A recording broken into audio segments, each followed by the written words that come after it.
గండిపోచమ్మ తల్లి కాపాడు, మమ్మల్ని చల్లగా చూడు, మా యాత్ర చక్కగా సాగేలా దీవించు. పోలవరం ముంపులో గిరిజన ఆలయ పాపికొండల యాత్రలో ఇదే తొలి మజిలీ. ఇప్పటికే ఆలయ ఆవరణలోకి నీలిది పాపికొండల విహారానికి వెళ్లే పర్యాటకుల ప్రార్థన, లాంచీ సిబ్బంది మొక్కు. ఇప్పుడు ఆ గండిపోచమ్మకే గండం వచ్చింది. పోలవరం ముంపుతో గుడి ఆవరణలోకి నీరు వచ్చింది. ఆలయ శిఖరం పూర్తిగా నీట మునిగింది. ప్రాజెక్టులో ముంపు సహజం.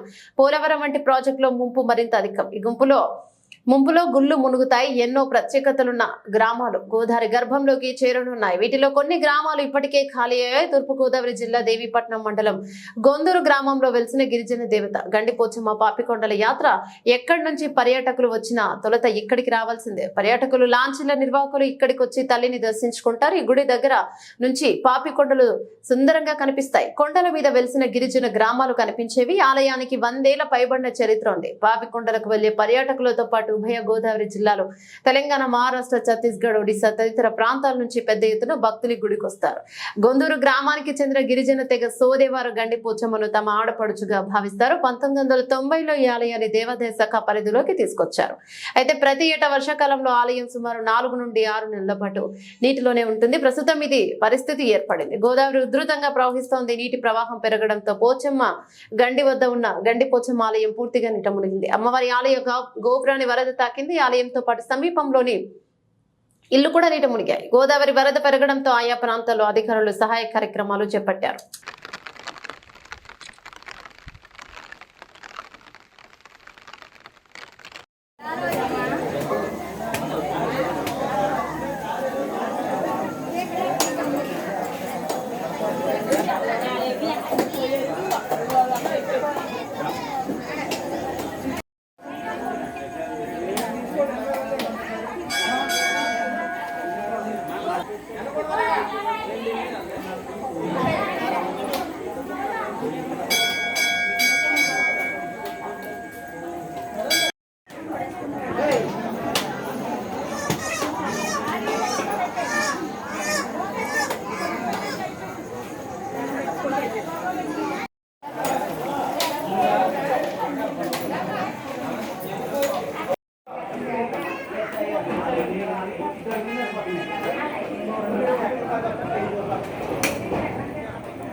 గత కొన్ని రోజులుగా కురుస్తున్న భారీ వర్షాల కారణంగా గోదావరి నీటి ఉధృతి పెరిగి బాగా పెరగడం జరిగింది.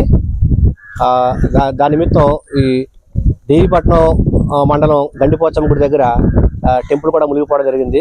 కాబట్టి భక్తులు, యాత్రికులు కూడా సదరు విషయాన్ని గమనించి ఎవరు కూడా రావద్దని చెప్పి పోలీసు వారి తరఫున నుంచి విజ్ఞప్తి చేయడం జరుగుతుంది. అదేవిధంగా మత్స్యకారులు కూడా ఎవరు వేటకి వెళ్ళొద్దని చెప్పి తెలియజేయడం జరుగుతుంది. ఈ గండిపోచమ్మ గుడి దగ్గర ఎటువంటి అవాంఛనీయ సంఘటనలు జరగకుండా పోలీసు సిబ్బందితో ఇక్కడ బందోబస్తు కూడా ఏర్పాటు చేయడం జరిగింది.